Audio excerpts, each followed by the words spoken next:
Nous serons joints aujourd'hui en ligne par le ministre Daousoussi du Bénin et le ministre Ouassafiri du Rwanda et le ministre Haritatos du Zimbabwe.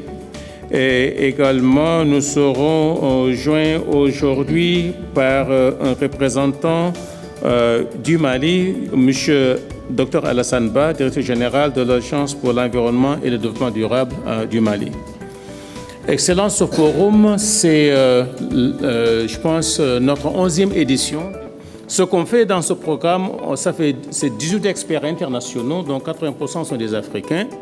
Nous nous sommes dit que les 2 dernières décennies ont été les décennies les plus dynamiques en termes de développement économique en Afrique. C'est une masse critique de pays africains qui ont franchi des étapes très importantes en termes de développement économique. Donc on se dit qu'il y a beaucoup de choses à apprendre l'un de l'autre à travers l'Afrique.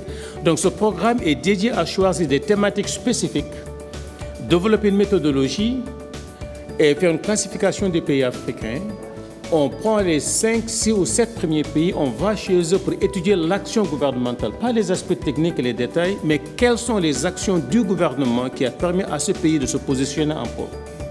Donc tout ce qui est innovation institutionnelle, tout ce qui est innovation politique et tout ce qui est programmation, c'est ce que nous étudions et c'est la synthèse du rapport que j'ai aujourd'hui dans le domaine du financement du changement climatique. The topic of our meeting today, climate finance for building resilient food systems for Africa, could not be timelier. And it is of particular importance after the concluded COP27 and the Biodiversity Summit, which is starting this week. Nous nous efforçons donc de renforcer notre résilience grâce à un certain nombre d'interventions d'adaptation, ciblant les secteurs de l'élevage, de l'agriculture et de la pêche, ainsi que de la biodiversité. Mais nous prenons également nos responsabilités. Et bien que nous ne soyons responsables que de 0,07% des émissions mondiales de gaz à effet de serre, nous nous sommes également engagés à réduire nos émissions de 7% sans condition et de 29% sous réserve d'un soutien extérieur d'ici 2030, conformément à notre contribution déterminée au niveau national. We are talking about resilience of food systems and the climate finance needed for that. Resilience means mitigation, bending the warming curve, the curve of warming of the global atmosphere. Africa has little to contribute to that. Others have to do that. Those who are accountable for greenhouse gas emissions. Secondly, resilience means adaptation. Africa has a lot of concerns there, and that's what brings us together. And third, resilience means transformation. I refer back to the previous Malabo Montpellier panel report on bioeconomy. Transforming to what? Towards a circular, sustainable bioeconomy. It targets raising or mobilizing $500 million to benefit 10 million people by creating additional impact to help leverage existing climate finance. So the methodology that we used combines 3 indicators, and one borrows from the OECD's Development Assistance Committee, External Development Finance Statistics, that takes into account a number of factors, including the geography, the real markers on biodiversity, climate change mitigation, and desertification. 2 things that I really love about this report: the consolidation on existing frameworks on climate funding and climate information.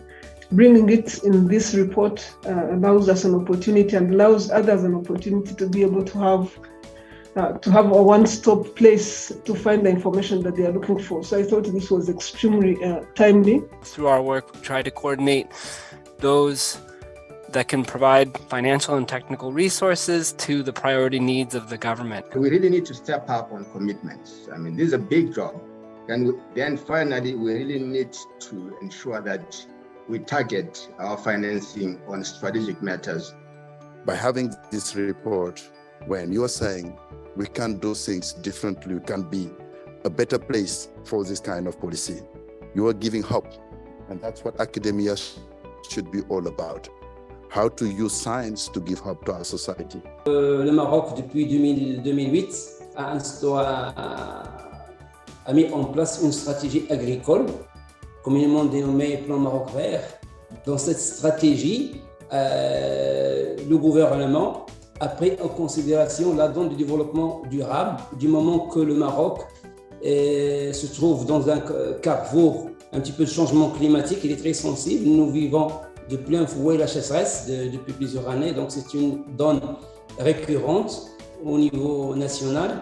Donc dès le départ, avec la stratégie, avec Plan Maroc Vert, nous avons pris en considération la donne de la résilience comme une donnée très importante. Ouaskal a été créé par la volonté des 10 États ouest-africains, maintenant ils sont 11, sous la houlette de la CEDEAO pour répondre à des besoins pressants.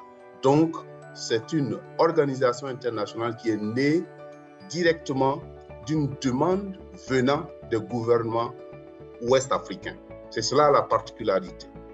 Et donc, ici, dans notre constitution, le mandat nous a été donné clairement de comment opérationnaliser une coopération effective entre les différents États de manière à ce que nous puissions mettre en place des services scientifiques d'accompagnement des différents États et de la sous-région. Mainstream environment and climate change in our national agendas, but definitely we need to work together in terms of sharing the best practices and knowledge.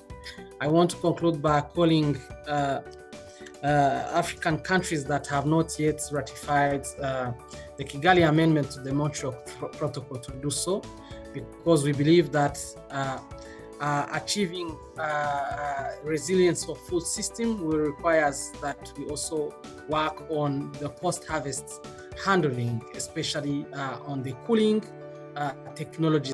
But my reflections is more around what you mentioned earlier, which is on resilience, around mitigation, around adaptation and transformation. With my role here in the multilateral system, as I listen attentively to the contributions, I can't help, Joachim, but provoke the importance of the nexus of trade, environmental sustainability, and climate change mitigation and adaptation. I hope that the discussion today and the meaningful exchange about climate finance will allow us to do more in increasing the flow of climate finance towards strengthening the resilience of our food system to climate change.